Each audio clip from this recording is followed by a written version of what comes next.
We're sedentary. We sit at a desk all the time. We don't exercise. We don't have time to enjoy anything. We don't sleep for shit. And now they're ruining our food. At some point, we have to pull our heads out of the sand and say, holy shit, no one is going to take care of me but me.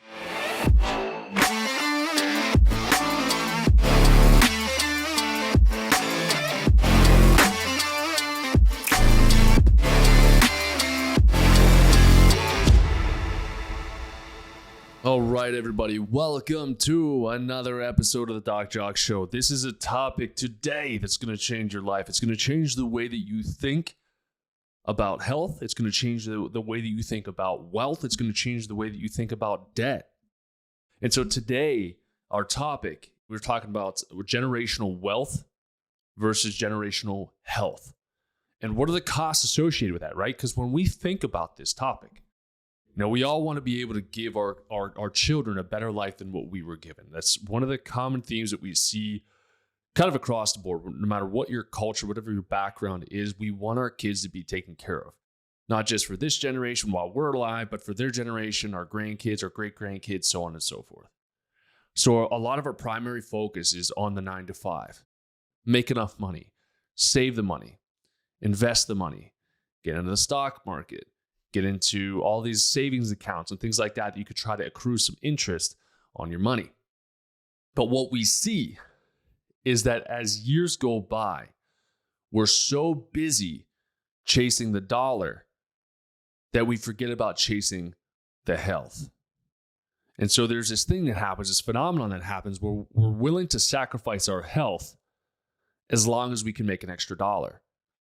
Now, what's an example of that? You wake up in the morning, you got a skull-splitting headache, and I don't think I can do a good day's work today, but I have to. So what can I take to treat this headache, to make it go away, so I can get to work and collect my paycheck? Right? That is an example of sacrificing your health for a dollar. What I'm here to talk to you about is, what does that teach your children?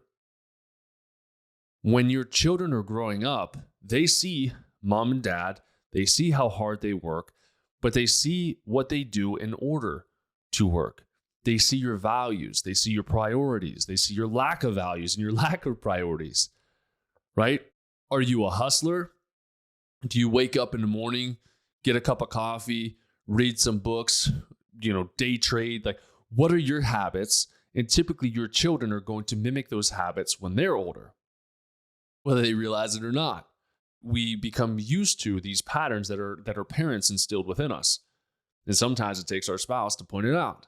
And not all of them are bad. I'm not saying that, but I'm just saying we want to be able to hand down traits, right? Generational health traits and strategies to our children to show what's more important, right? Because in that example, what are you telling your children? Work is more important than my health. Right? Whether this is a subconscious process or it is a conscious process, meaning whether you're aware of it or not, you're taking an Advil or an ibuprofen, right? Or some sort of NSAID, which by now, I think everybody can know that as soon as you put any medication, whether it's prescribed or over the counter, there is side effects, or there are side effects associated with it. None of them are positive. It's not like, hey, this side effects make me happy. No, that's not what happens. It's like, oh, my liver shuts down, or oh, we're depleting my stomach acid, right? For what? To stress yourself out more, which is what caused your hypochlorhydria to begin with. Right now, I'm getting technical here, but you're sacrificing your health time and time again. And this may start as a pattern where, you may have never had a history of a headache. And then all of a sudden, tomorrow rolls around. You're like, oh my gosh, I got this headache. What in the world? You take an Advil or an ibuprofen. Then next week, same thing happens. You're like, oh my gosh, I never get headaches, but I got another headache again. What's going on? Advil, ibuprofen. Kids see that. Oh, okay. So they're associating anytime mom and dad have a headache, they reach for the medicine cabinet and they take ibuprofen, right? Which is a reactive form of care. Have pain, take this. Have pain, take this. Have pain, take this. Versus if you're like, oh my gosh, I have a headache today. What did I eat yesterday? Did I have anything inflammatory? Oh, you know what? I went out to eat with a group of friends. I didn't double check to see if there was gluten on the French fries, and I ate them. And I know the fries are inflammatory, but I know I've been doing a good job of avoiding inflammatory foods and avoiding gluten, but I screwed up. Okay, I'll know next time I can't do gluten. I'll make sure I ask to make sure that I don't hurt my body. What does that send to your child?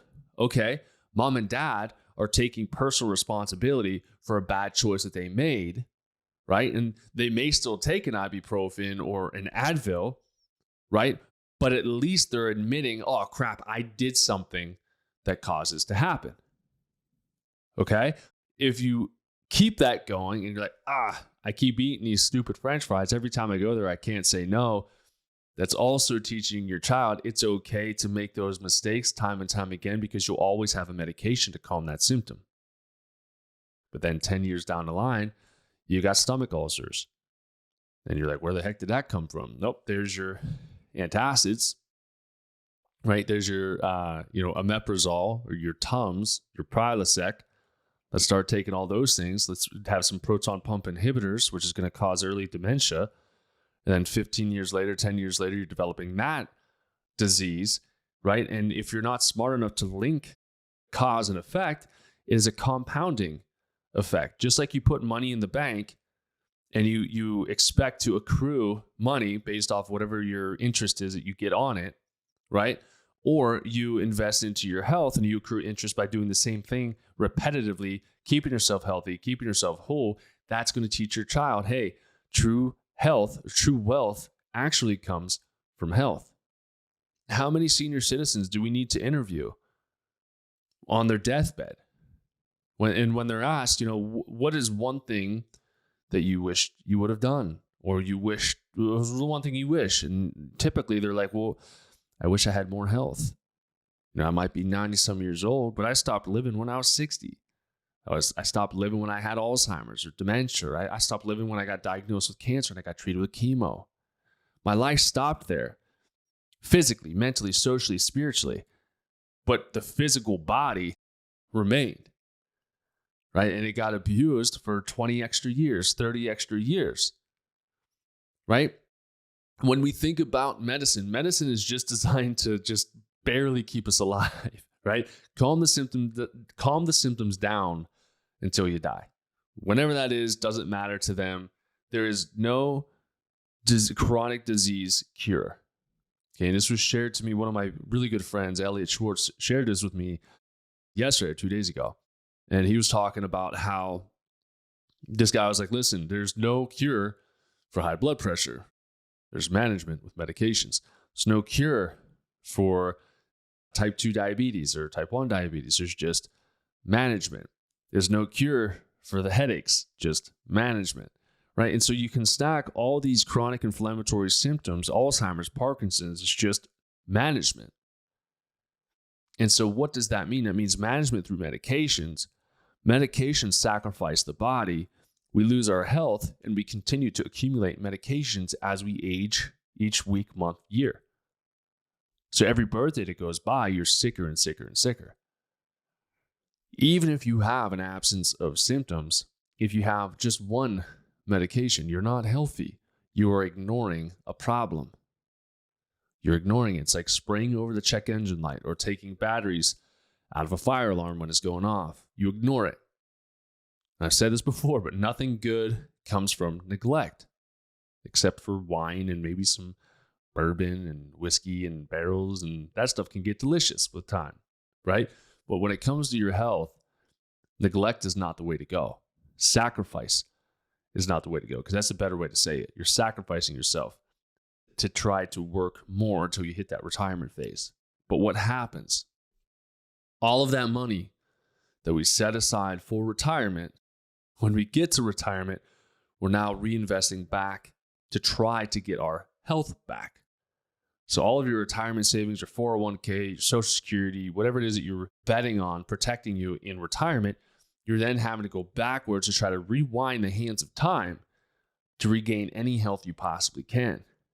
This leads to desperation, right? And you just frantically throw money all around trying to find out how you can get more health. Where's the science? Where's the research? Where's the miracle drugs that are out there? And medicine does a great job creating these miracle drugs with all this buzz and hype and don't take that, or, oh, this is what the celebrities take, or this is what so-and-so takes. Don't take this, but maybe if you do, here you go.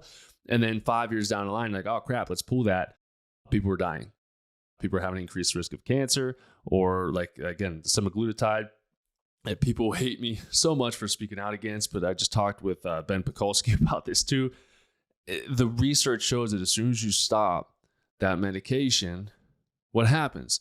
You feast and you gain more weight actually than you had to lose to begin with, right? So we have to stop believing in this modern medicine paradigm, because it's not modern medicine, it's modern death.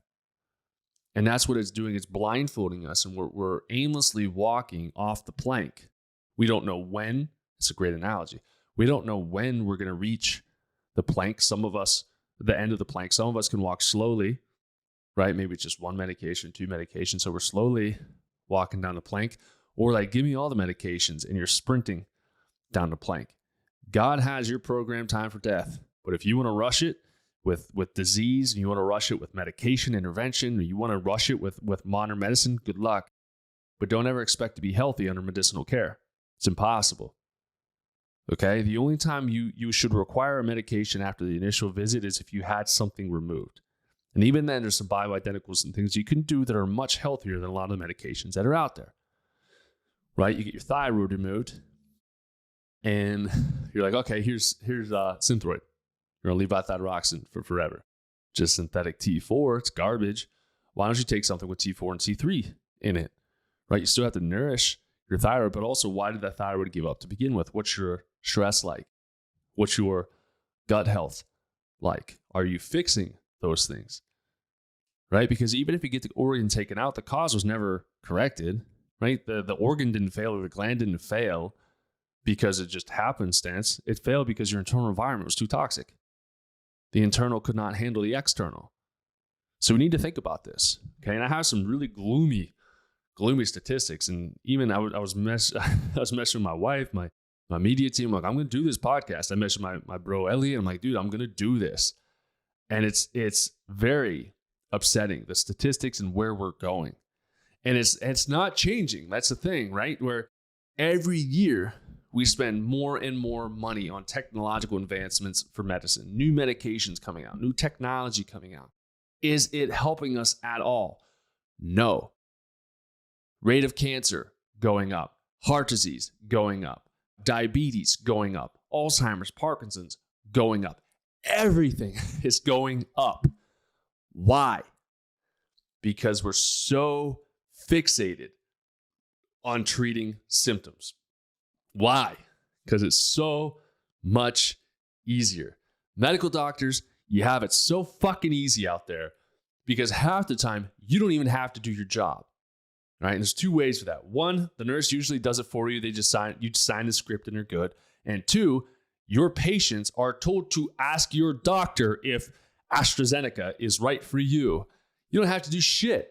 There you go. Try that out. See you in 3 months, 6 months. We'll run some blood work, blah, blah, blah. Insurance will cover it.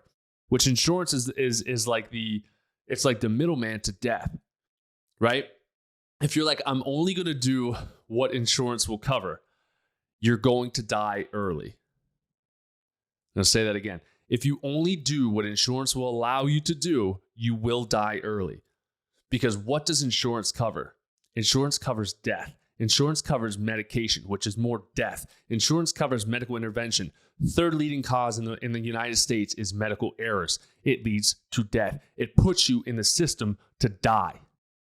But it will squeeze as much money out of you as it can along the way by lulling you, pretending like, oh, just the Wizard of Oz. Like, you're going to be healthy if you see your medical doctor. Don't forget your annual checkup, and don't forget to take your kids to the well visits.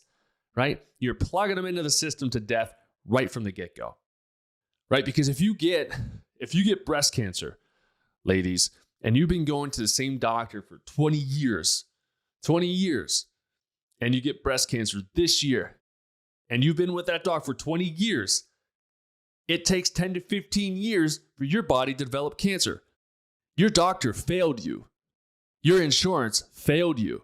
Was it cheaper? It was a much cheaper way for you to end up with that end result. And then guess what you're going to do? You're going to stay in that system to treat your cancer with chemotherapy, radiation, and other toxic medications to poison your body further for a very minimal success rate, no matter what your cancer is. And if you don't believe me, simply put, you're in the hospital getting treatment. I'm getting all flaily. I'm getting all Italian today. My arm, my Sicilian's coming out. Frustrated. You get your treatments. You get your chemo. You get your, we'll just go chemo, all right? We're treating cancer, treating. You're exhausted. You're hungry. What do they fucking give you? The exact food that feeds cancer that they've known about since the 70s. Sugar feeds cancer. You just bombarded your body with inflammation. You just ripped open tumors, and you're going to just go and ingest sugar that your body cannot process and handle. What are you doing? You're feeding that cancer. 5-year survival rate is disgusting for cancer treatment if you go medically. It's disgusting. It should actually be malpractice. Like, when you fail that much, you need to sit with yourself and be like, you know what? Maybe I should look at things a different way because this just isn't working. Okay? Because they're not teaching you how to change your internal environment. They're pretending that you're cancer-free, sending you on your way, never changing your diet, never changing your lifestyle. They tell you you're cancer-free, which gives you a false sense of confidence, which in certain ways that's good. But if it still allows you, that confidence makes you think you can continue living that same lifestyle that gave you cancer to begin with. If you leave with that confidence, like, hey, I've got this, or if I get cancer again, all I got to do is come back here, they're lying to you. What they're telling you is, I, the doctor, the oncologist, we cannot detect your cancer because it's so small. But you just pissed off the entire inner ecosystem of the body. And I talk so much about this. It makes me nuts. When we have tumor, it's your innate intelligence protecting and healing our bodies. It's to keep us alive. It is walling off all those tumor cells. Every single one of them, boop, put in a little bag, little box, little whatever, built a wall around it. It's swelling. Okay, not a great thing, but at least they're all within that. Okay? Then you come with a biopsy, you poke the biopsy, you let the cells fly everywhere in the body. They're like, oh crap, it's malignant. There's cancer in here. We got to do something about that. So you try to remove the tumor, which they never get at all. That is just basically, bloop, you just ripped open a pouch of cancer cells. Where the hell do you think they're going to go? All throughout the body. So when you come back in 5 years, if you make it 5 years, that cancer is going to be everywhere in your body. Everywhere. Like Cat Williams says, everywhere. Because you spread it. The doctor spread it. And your internal environment was still toxic. In fact, more toxic after chemo radiation or chemo exposure than prior. So it's a more fertile ground for that sugar to take host and take root and to build cancer. Okay, now I'm getting sidetracked. I'm frustrated. But what I'm trying to tell you here is we cannot continue to be proactive on our health. We cannot continue to prioritize business and wealth, financial wealth, as a sign of abundance or a sign of a good life. Because anybody, think of Steve Jobs. He had all the money. He died, I think, with billions of dollars in his account. Don't you think if there was a person that was like, hey, Steve, I'll take all of your money, but I'm going to teach you how to be healthy. I'm going to teach you how to beat your cancer. He would have done that in a heartbeat. I guarantee it. He's like, I'll make more money. I'm not worried about that. I need to get my health right. I need to get my health back. So I'm here for myself, for my kids, for my grandkids, so on and so forth. Okay? This is the paradigm shift. And when we're thinking about just saving money or the thought of it's too expensive, how expensive is it really? Right? Because you're thinking about the pain of the expense now in real time when it doesn't suck bad enough. When there's nothing to be reactive about. And you're like, well, I don't have the money to invest into that, and I'm just going to do this, or I'm going to spend $40,000, $50,000 on a business coach or a mastermind, and I get it. You know, some of that's tax deductible, so that there's a strategy to that, sure. But what is that going to do for your business? Make you work harder? Make you have more sleepless nights? put you in a more stressful state, require more of you. Your body's already failing as is, and you're going to create more work for it, right? It's like you have a certain amount of books that you're holding on to right now. And then somebody just like, hey, hold on to this one, hold on to that one, and this one, and this one, and this one. And eventually you're going to start shaking. Like, I don't know if I can hold all these books anymore. You're like, well, let me take another class. Let me do another mastermind or another business coach. Oh, there's another. Oh, you topple over, right? You could have a successful business, but you don't have successful health, right? And entrepreneurs, a lot of them can't be bothered with working on themselves. They're too busy, right? They want the miracle cure. Can I just take one thing? Can this just be in a medication? Can I just have this injection? Can I just do this? So-and-so said this is good, so I think I might do that, because it's one thing versus addressing the actual cause. Okay, so what does this pain actually look like? When we're talking about financial means, I'm not saying this out of like, throw me all your money. I'm saying we need to look at the numbers here. We actually have to think about what's going on, and we have to see what the projections look like. And this is the stuff that made me sick. Okay, sick to my freaking stomach. I'm going to read through this, okay? So up to this point, right? When we think about health, we think about our family, right? We think about generational wealth, generational health. The thought of generational health right now is, did I get bad genes from my family, right? Did my parents give me bad genes? And there's some merit to that. About 5% of your genes can just be like, on their own. It can impact your health. But 95% of your body response, or 95% of disease is based on lifestyle and diet. And then that 5% of the genes, we're learning more and more about epigenetics. That lifestyle environment can turn on or turn off genes. It can totally code them differently. Dr. Joe Dispenza's been doing that. And he can do it in a week in a seminar. Like, he's got it down. He's got the science behind it too. Whether you think it's woo-woo or not, it's true. It's not woo-woo, it's true. Anyways, so up to this point, the easy deployment strategies in medicine is there's nothing you can do about it. The more medical doctors, or just doctors in general, can remove the power from you, the easier you are to control, right? The commercials say if diet and exercise don't work, take blah, blah, blah. You go to your doctor, and the only time they really worry about diet and exercise is if you're too fat for surgery. That's it. So they already wait for you to become obese. Again, where the hell is that doctor? You're coming in and you're 500 pounds, just solid 500 pounds of obesity. And your doctor's just like, hey, you look good. Check up. Good. See ya. What the hell are they doing? They're allowing you to go down towards sickness and disease.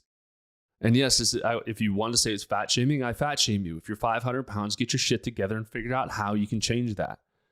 Okay, there's different things that can be unlocked, changed, etc. Start with diet and lifestyle, and then see if there's ways that we need to hack your body open. No, not literally, but biohack your body to give you strategies to not be obese, to not be overweight, right? Because we should start making the interventions when we're overweight, or really even before. We shouldn't let ourselves get overweight. But if it does happen, then we should start making those changes in the overweight stage, not when we get obese, right? And this is the society nowadays is too ashamed to tell people that they love, like, hey, you're putting on some weight. We really need you to lose weight. And it's not about just the superficial piece where it's like, oh, you look gross.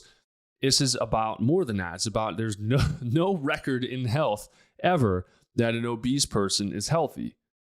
An overweight person isn't even healthy. So we have to have these interventions here, right? And it's not your genes. So we have to put power back to you. We have to say, listen, your genes only account for so much, but let's approach this diet and lifestyle, okay? So let's look at this. So I'm looking at debts here. So the average financial debt, credit card, unpaid mortgage, unpaid car loans, et cetera, is about 60 grand or so, which is like just the normal debt side of things. But what I found out was that people are actually bankrupting themselves to avoid their medical bills. Okay, I didn't even know that this was possible. I know that it's one of the leading causes of bankruptcy, but I didn't know people were strategically doing it to wipe out their medical bills. And I'm not advising anybody to do that. I'm trying to tell us, like, listen, if it's getting to the point where your medical bills are too high, maybe you should start looking at something differently. Instead of paying your medical bills, why don't you figure out how to pay for your health? Or why not even avoid the medical bills altogether and invest that lump sum of money into actually correcting your health, right? Collective medical debt in the US in 2020 was $195 billion. 1 in 10 adults owe medical debt. Millions are owing more than $10,000. 62% of bankruptcy.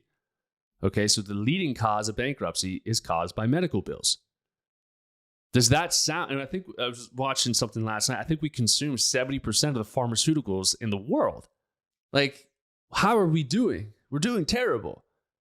Because it's not like you take this medication, it's like, great, we got Susie healthy. It's like, great, Susie's unhealthy, but at least we stopped that symptom. It's like whack-a-mole, boom, stop that one. Whoop. Oh, we got another mole over here. Let's smack that one down. There's another medication for Susie.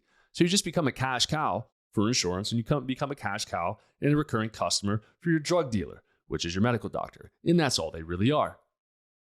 Medical doctors are drug dealers. Medical doctors are drug dealers. Medical doctors are drug dealers. Tell me differently.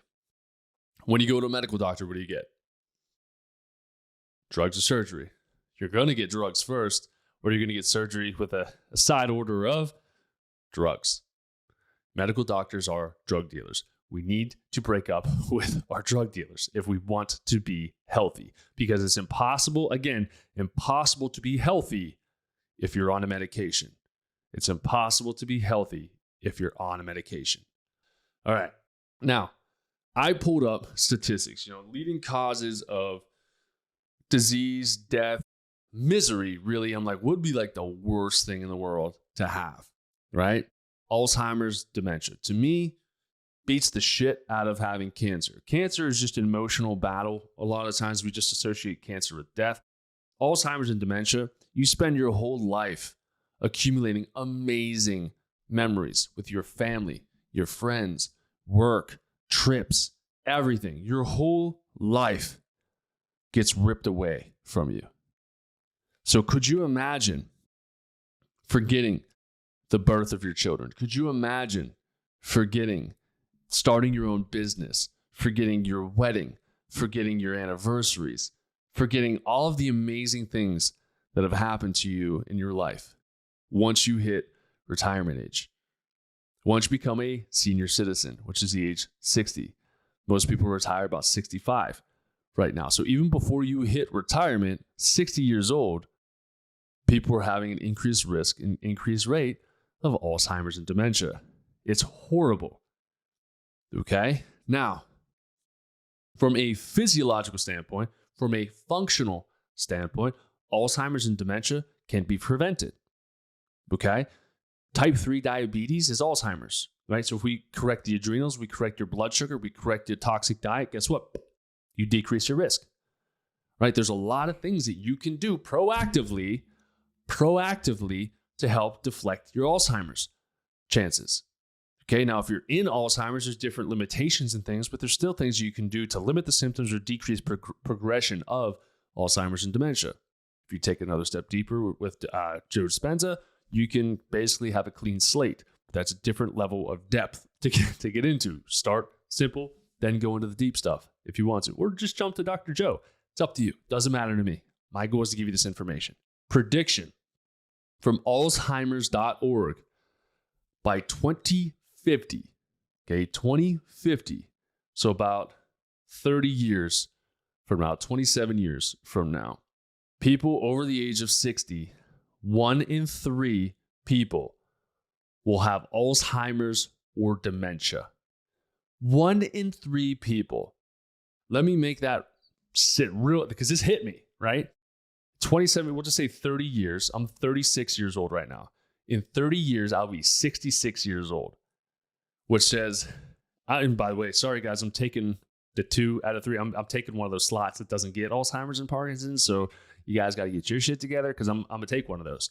Right? You throw me in a room with 3 people, I'm going to be the one without Alzheimer's and Parkinson's. My wife's going to be with me. We took the other one. You better make sure you get your stuff together, or you're going to be that third one with Alzheimer's and dementia. Okay, I'm sorry, Alzheimer's. I kept saying Parkinson's, but Alzheimer's or dementia is what I'm talking about. Okay? So that affects me. That affects the 80s babies, the 90s babies, right? These Gen Zs, Gen X, I can't keep up with the letters and the populations. I never knew anybody cared so much about when people were born. So lately, it drives me nuts. Anyways, the point is, by 2050, 1 in 3 seniors will be diagnosed with Alzheimer's or dementia. So if you're thinking right now, you're my age, right? You graduated in 2005 from high school. This is for you. If you're not doing something now, you're going to be caught in that statistic. This is a warning. This is what the Alzheimer's specialists, doctors, everything are all projecting is by 2050, 1 in 3 seniors will have Alzheimer's and dementia. Okay? So I'm like, okay, that sucks because you just wiped out your entire life, right? And we talk about the life savings piece. You're saving for retirement, right? You want to pay off your mortgage. You want to pay off your debt. You want to live the life. You're like, yeah, I made it to 60. This is great. Awesome. Well, guess what? When you make it there, okay, the average annual home care for a paid non-medical home health aide is about $28 an hour. It's $1,113 per week, okay? And so what we're looking at is adults, and on top of that, so adult day services are $80 a day, and assisted living facilities are $4,635 per month, or $55,000 a year for assisted living facilities. This is when you get too bad to even be able to do anything with, and your family puts you into an assisted living facility. Okay? Now, these statistics, right? If we're paying $1,113 per week, let's do some math here, right? So 1,113, there's 52 weeks in a year. Let's see what that comes down to. Math whizzes out there. You probably already have this, but I'm going to use a calculator. 1113 times 52. That's $57,000 a year to have a paid non-medical home health aide. Okay? It's a lot of money, right? That's a lot of money. 50-some thousand dollars. For what? Is it going to reverse your Alzheimer's and dementia? Nope. Right? What is it? I'm going to help you wipe your ass. I'm going to help you get food. I'm going to help you take a pee. I'm going to help you take a bath. You made it. Congratulations. You made it to retirement. You're not even a sustainable human being anymore. I can't even trust you to drive your car to the grocery store to pick up a simple grocery list because you don't have it up here. Things are getting worse, guys. And if you think that waiting till your symptoms creep up on you is a good idea, I would strongly recommend think otherwise. Start being proactive now. And again, this is a monetary expense, right? $57,000 or so. That's a tangible amount of money, right? But we'll just say $50,000 for zero quality of life. Zero quality of life. Versus, so if you're like, oh, well, if I just would have spent $10,000 and done this program and I learned how to be healthy and I fixed my gut and I did this and I did that. Okay, cool. There's a monetary attachment to that, right? 10 grand, 12 grand, whatever, however much it costs. But that doesn't translate into an equivalent of paying $55,000 a year for nothing to just keep you alive, right? There is like a direct investment. When you spend, I'm just going to say 10 grand on yourself, not only is that an investment that is going to always have a return on investment. It's the only investment, by the way, that you can make that I guarantee you it will have a return on investment. It's not volatile. It's not high risk. It's not low risk. It's no risk. None. No risk at all. Because you're investing into your health, and your health will take care of you for the rest of your life. The principles, the procedures, the diets, the know-how, right? That if you get sick, you're like, oh my gosh, I think I went to Costa Rica, came back, and I've got all these like weird stomach things going on. I need to run a stool test. Okay, cool. Boom, run a stool test. You got yourself a parasite here. We'll do this parasite removal. Make sure we replace the enzymes, repopulate the gut, make sure your probiotics are good. Make sure, remember, I know you were eating a lot of fruit down there. You developed some candida, so let's be careful with that. And you're knowing now how to systematically change your body and nourish your body. How does my body work the best? Versus 65 years old or so, 60, 65, you're spending $50-some thousand a year for no return on investment. None. For being kept alive. Who wants to hit retirement and just barely be kept alive? Talk to family members. Okay? We just lost my wife's grandma. Alzheimer's, dementia, taking weight. Well, I don't think that really, she She went down with that, but she broke her hip a couple times. The woman was like indestructible. She's amazing. Okay, we just lost her. But it takes a huge toll on her because a lot of the Alzheimer's and dementia, they get pissed. They get angry. They get so mad because a lot of them are consciously aware that they are losing everything.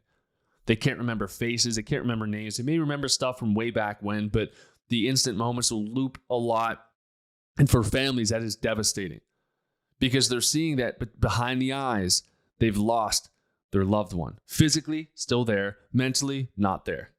Emotionally, dragging that out, spending $55,000 a year to keep your loved one alive. And that's a minimum, $55,000 a year to keep them alive, is abusive mentally for them as well as for you. So $55,000 doesn't translate. What does the cost of good health in your elder years, what is the value of that? I'm asking, like, what would the value of that be? It far outweighs any debt that you can have from investing in yourself right now. It's priceless. So why wouldn't you invest in yourself now, right? It just makes sense. Learn now, start having the muscle memory, start taking care of yourself now. Don't wait until you need surgery. Don't wait until your body's just like, I can't do this anymore. I'm done. See you later. Don't do that. Don't wait. I urge you, don't do it. If you want to, that's your mental choice. Don't get pissed in 10 years when you look back, and you might be 50 right now. 10 years, you look back and like, oh shit. Now I got Alzheimer's dementia. That Doc Jacque told me this was going to happen and I didn't listen. Oh, I'm so mad. Right? Or, oh crap, I just had my first grandbaby and I can't even roll around on the ground with them.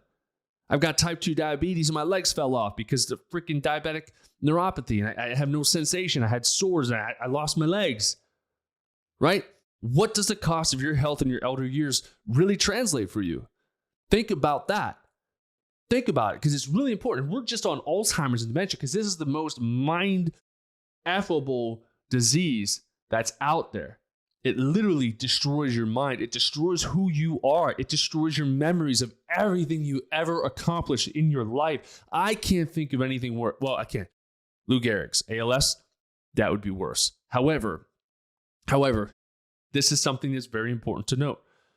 Okay? So moving on, just from that, maybe I should have ended with that one because it's the freaking worst. Okay?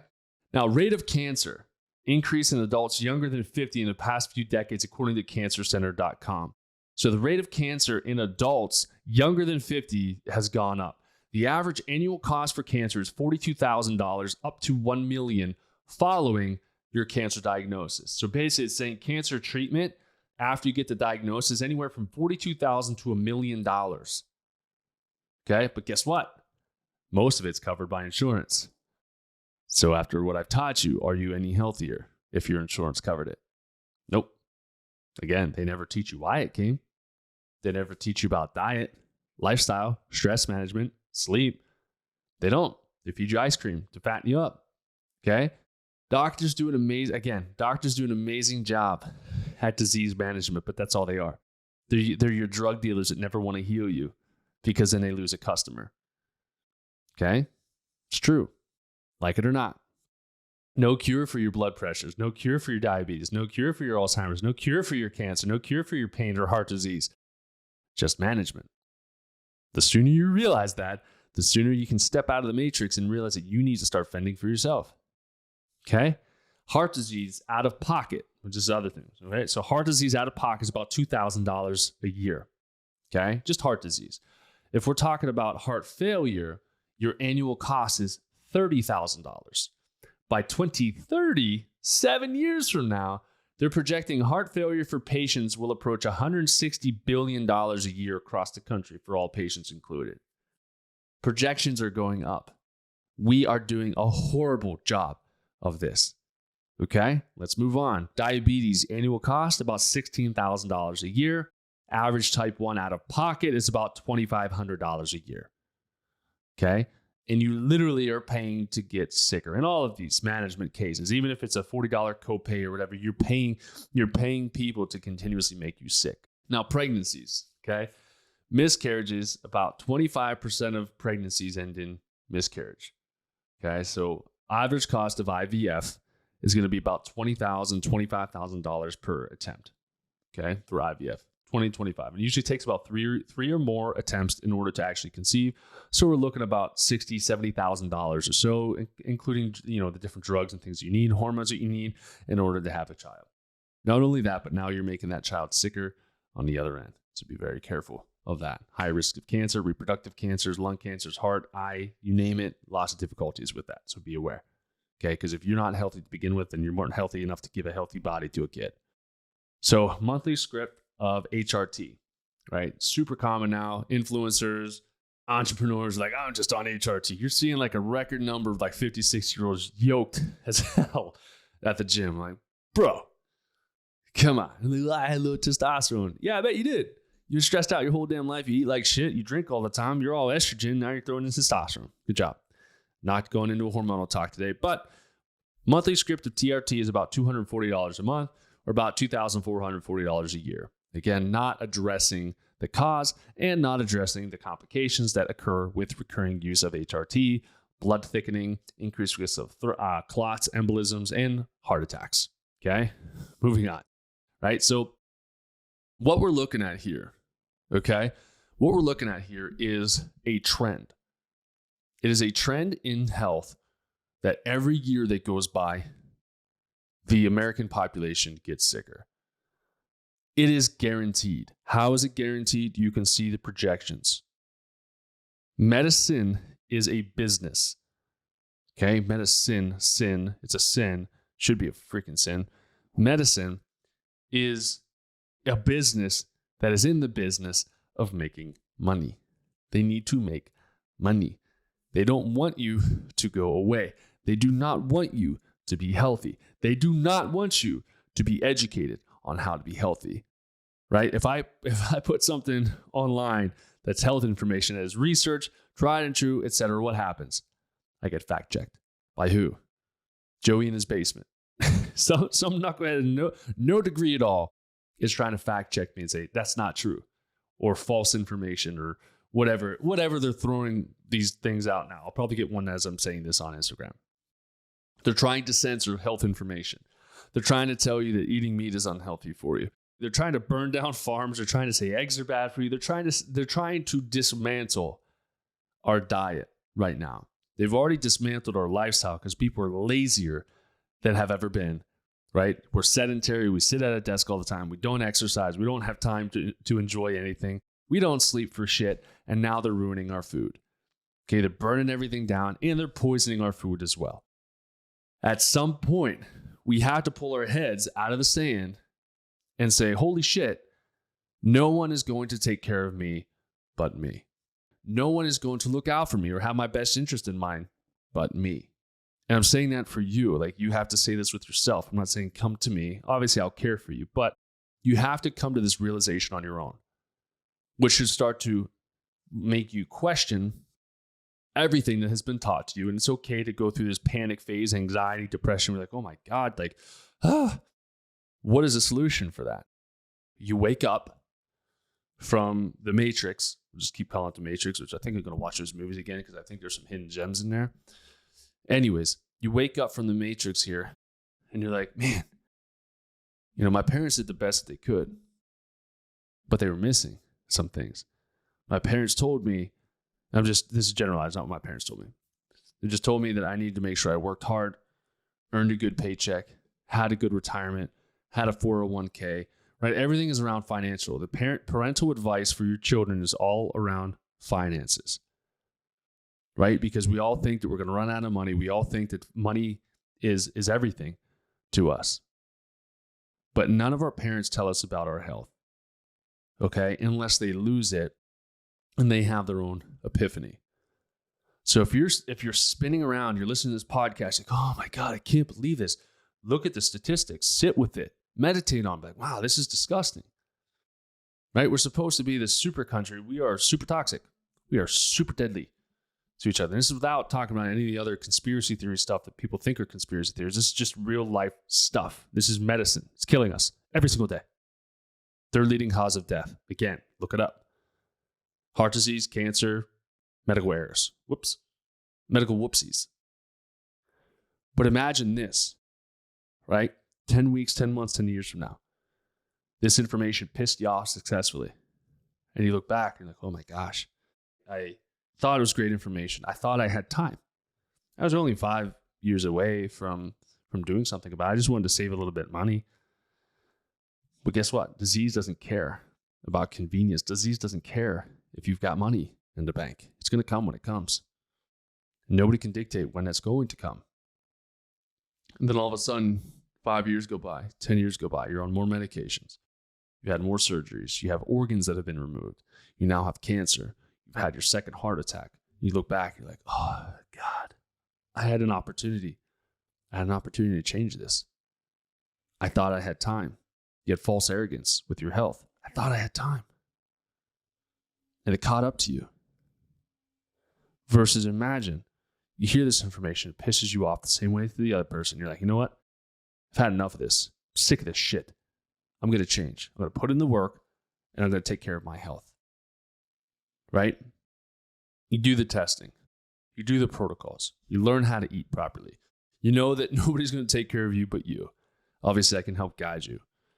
Help you with the tests and the protocols. But nobody's going to care more about you than you. Nobody should care more about you than you. Right? Put yourself first. And as you're doing that, and this happens all the time with patients under care, they start care. And you're like, hey, little Johnny has really bad digestion. How young do you need to be to do a stool test on a kid? Just ran one on a 3-month-old. The worst test I've seen. Okay? But mom learns, parents learn, kids learn. And then what is that kid growing up knowing? They're growing up how to be healthy, knowing how to be healthy, how to protect himself, how to break the mold. Okay? Break the mold from if I'm sick, take a medication versus if I'm sick, why was my body weak enough to get this anyways? Or is this just me accumulating my antibodies as I'm a child growing up?